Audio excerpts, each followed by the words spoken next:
Hello and welcome to another episode of Moose's Gear Goo Review. I'm Moose, and today got another knife review. Oh, what is it? Looks like a dog tag. It is the Spyderco Dog Tag knife. Spyderco Dog Tag knife, are also known as the Spyderco Panchenko Dog Tag knife. Alright, so getting to the specs, this one should be short and sweet. The overall length is 3.22 inches. The blade length is 1.22 inches. The cutting edge is 1.14 inches. And the blade thickness on this little guy is 0.12 inches. The handle length is 2 inches. And the weight of this guy is under an ounce at 0.84 ounces. Okay, so looking at the knife itself, the blade is pretty cool looking. It has like this grooved out spot here. Of course, we have the Spyderco hole opening, or the Spidey hole. We have the Spider logo there, Spyderco around the pivot, and then on the base of the blade here it says CPM S30V, so it is an S30V blade, which is pretty sweet. Everybody loves that. Can't really see that, sorry. Yeah, really cool looking blade. You know, it's a sheep's foot design with a little bit of a decorative swedge. I mean, it is a decorative swedge there. You can barely notice it, but definitely has kind of a machine, almost steampunky, futuristic Blade Runner look. On the opposite side, it says Sergey. I believe that's the knife designer's name, Sergey Panchenko. And then it is made in Taichung, Taiwan. So that is the blade. Oh, also the blade, it is a chisel grind. So I don't know if you can really tell. But basically it's completely flat on the one side. And then the angle of flat grind is ground straight down to that flat side, creating that type of look. So it's a chisel ground. So if I held it flat that way versus, let's see if I can show it. Trying to hold it flat this way, there's a little bit of a gap because that angle's down. So chisel grinds are a pretty interesting knife.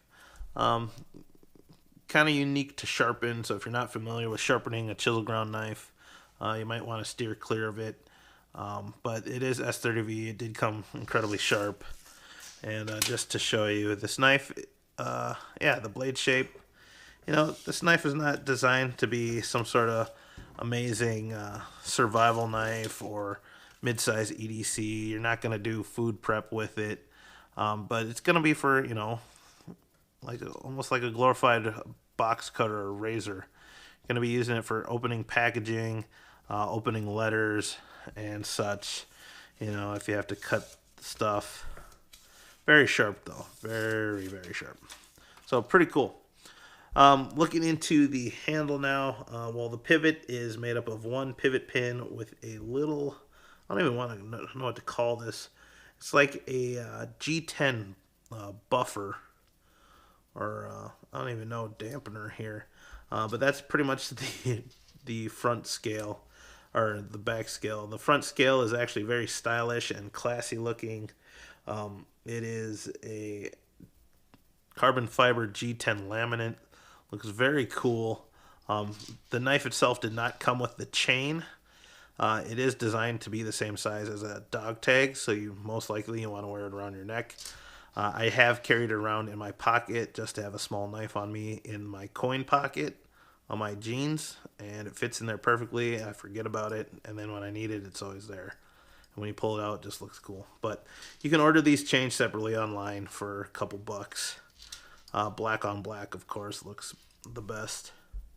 But then looking on the reverse side, you can see the G10 aspect of it. There is a small detent slip joint frame in there, and that's about it. I believe there is also a bronze phosphorus washers even though it doesn't make much difference. It does open. It is pretty tight, so you don't want this thing slipping and sliding. But the cool part is this other chunk of G10 that's also part of the frame, overall handle.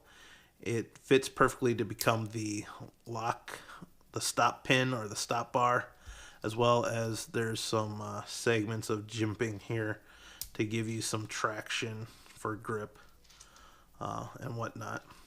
The knife does seem to come at like a 90-degree angle. It does feel sharp enough to throw sparks. If that's something you want to try, you can. But the overall look just seems very classy and small and cool. So I think this would be fairly popular amongst some of those hip hoppers that wear some of that cooler, more low-hanging jewelry.